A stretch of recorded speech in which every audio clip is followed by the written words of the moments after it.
Hi. The next thing in this celebrating community action is myself, Marianne, the Conservation Officer for Argyll, Trossachs and Stirlingshire, showcasing one of the landowners that we've been working really closely with in our region over the past couple of years, and that's Argaty Red Kite Centre, just to see what's actually been happening on the ground and what difference it's made. So I'm going to take you through how we've ended up from a grey only area right the way through to having three, I think, different hides at Argaty, which have red squirrels coming to them almost every day. So we're going to have a look at where Argaty is actually in Scotland, then look at what the squirrel situation is locally, and then what's been happening in this project phase, and then we're going to end with a video clip of myself and Tom, the manager at Argaty, discussing how things have developed over the course of the last couple of years. So Argaty is in the Argyll, the Trossachs and Stirlingshire region, as you can see on the map on the left there. And it's a farm just north of Stirling on the Braes of Doon, so just south of Callander, just north of Stirling, where that star is there. It's where RSPB and Nature Scott reintroduced the red kite, and it just so happens that they are also in the perfect location for red squirrels too. As you can see, there's quite a bit of a mixture and an overlap of red and greys in that area as they move from Stirling up towards Callander. So they're really in a crucial place for us to be able to help red squirrels. So what's been happening? So we've been working with the estate to help promote and engage people to report their sightings to projects so we can actually understand what's going on a more local level. Not only does that mean that they report their sightings at Argaty and then we can understand what's happening on the estate, but once they know about the project, they've also been reporting sightings elsewhere across Scotland, and we've got a much better idea of what's happening in other areas too. And they know to spread the word to everybody else, so it's really helped increase our sightings. The estate has also helped us with our annual spring feeder box survey, and we've been able to track how things are going year on year alongside the public sightings, but in a slightly more scientific way and in areas where there's not necessarily people viewing them. There's also been some grey squirrel management happening and trapping on the estate. So we'll first have a look at that and then see what's been happening over time. So these are the trapping records from the first time that the estate was on the government grant scheme, the forestry grant scheme. They started in 2011 and it was a 5-year scheme, and you can see from the records that they captured in this chart with the number of greys or red squirrels released on the left hand side and then the different years down the bottom. As you can see, in the very first year they caught and removed over 50 different individual grey squirrels, and in subsequent years the population was maintained at a much lower level.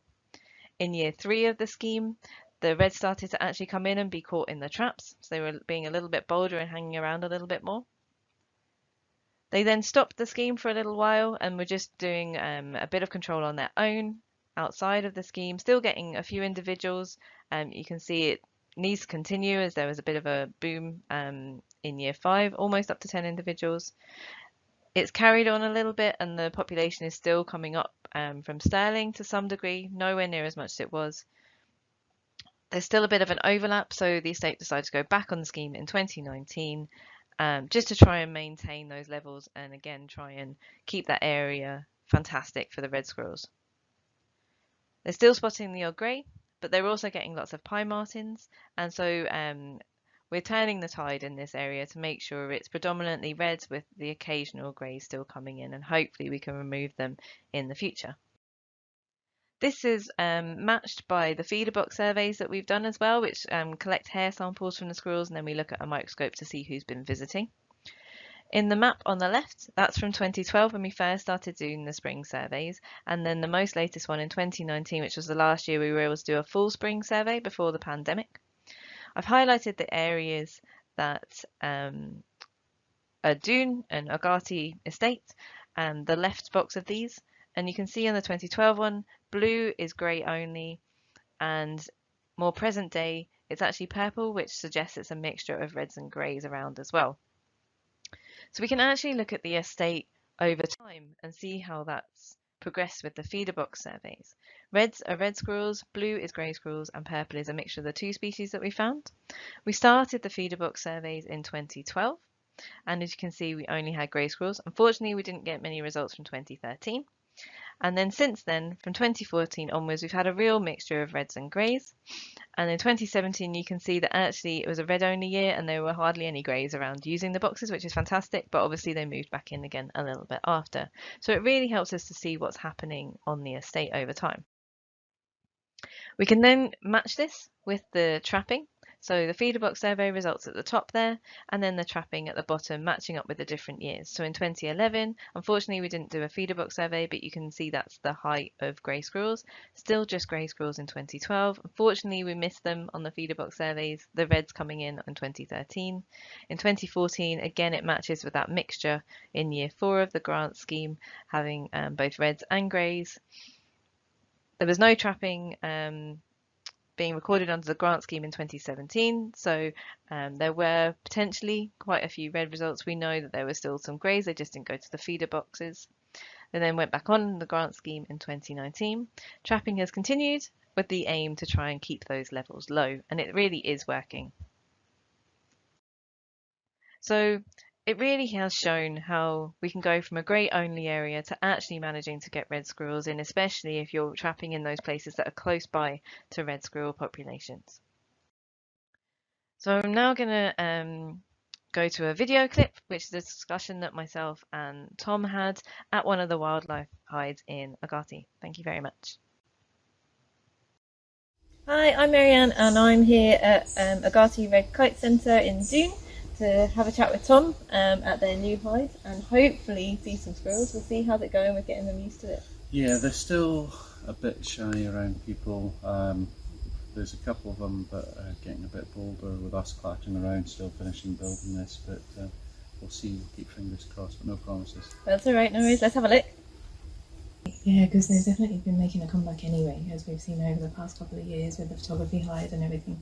But it's good that they're in slightly different bits of the farm and the estate now as well. Yeah, it was ironic. I spent such a long time trying to find squirrels in the right patch of woodland to set up a hide in the first place, and it literally now I could have put it anywhere where we would have had squirrels. And they'd have just come, yeah, you just didn't know they were there.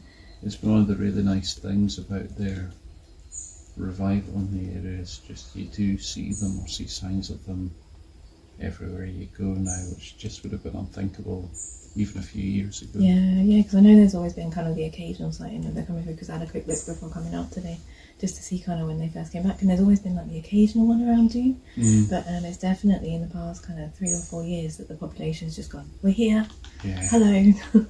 Yeah, it just shows us that, you know, it's a bit of convective conservation work with them. It has made such a huge difference in this area, and people are seeing them in their gardens, posting it on Facebook and things all the time now. And obviously greys are really important. Have you seen many greys recently? This year has actually been our worst year for a long time for greys here.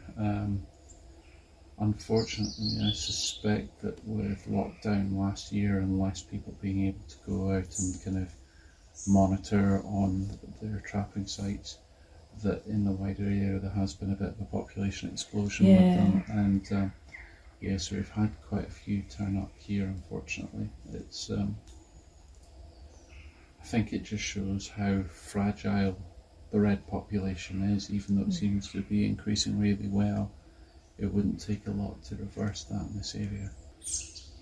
I think people seem to be getting a lot better about reporting sightings and about kind of understanding the importance of it, but it's been interesting to me that still a lot of people don't seem to know about squirrel pox, or really know why it is. There's a red just coming in on the back there. Oh, it's a super orange one as well.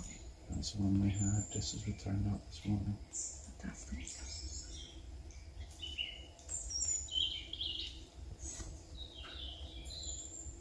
Really smelling the hazelnuts. Just disturb the woodpecker.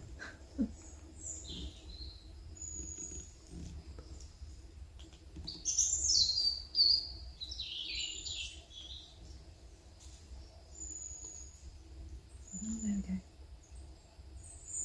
Okay.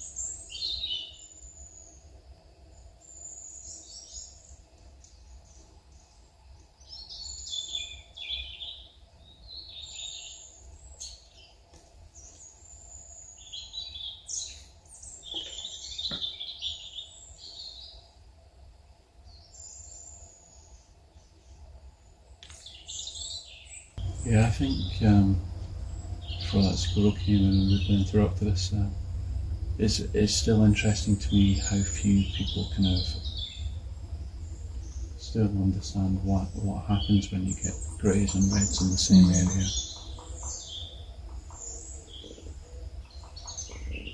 Yeah, it's a shame because it's coming back again. Obviously not the grey squirrel's fault, but we introduced them, so they're just kind of taken over and they don't fit in very well in the ecosystem we've got. Oh, exactly. Just too good at being squirrels. Exactly. We originally didn't used to tell people that we did grey squirrel control here because it was such a thorny subject. But when you see the reds coming back in this number and you can actually show people what you're doing it for. So it was grey squirrel only for my whole childhood. I only ever saw 2 red squirrels growing up here. But I think it's really hard to kind of convince people that only see grey squirrels that you could have reds back if it wasn't for the greys, and it's the only thing that's stopping it. But we have more recently just started being quite honest about what we do and why. And yeah, as you say, it's not the grey squirrel's fault at all. But I think most people, when you give them the choice of either quickly and as humanely as possible culling a grey squirrel, or seeing the reds pushed out and left to starve, or catching the pox and dwindling away, it doesn't seem like much of a choice to me.